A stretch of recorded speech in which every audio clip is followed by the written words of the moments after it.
Tonight, it's a side of Capital One Arena you rarely see, the changeover. The venue hosts over 200 events each year, from basketball to hockey, concerts to monster truck rallies. It takes hard work to have the arena host different events on different days, but today, it's especially tough. Fox 5's David Kaplan is near the arena tonight. David, what happened today?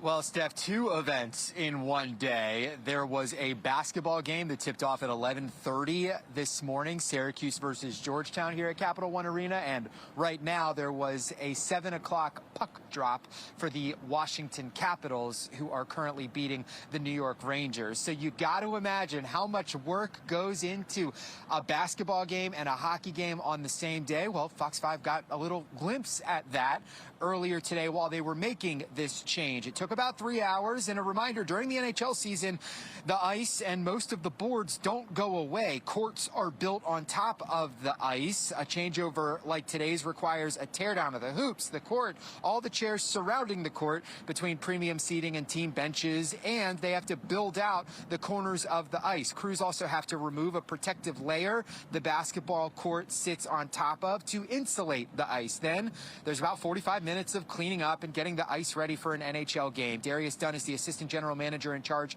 of arena operations here. He says today is all about safe hustle. At nighttime, what I like to say is we're kind of driving at the speed limit at night, so we have a kind of an elongated take it easy unless there's a concert that runs late and partying too hard. So typically 5-6 hours for overnight conversion. Typically, like today, we have to kind of compress that into about a 2-hour window.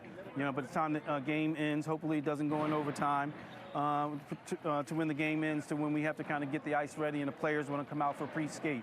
So we kind of blow past the speed limit on days like this.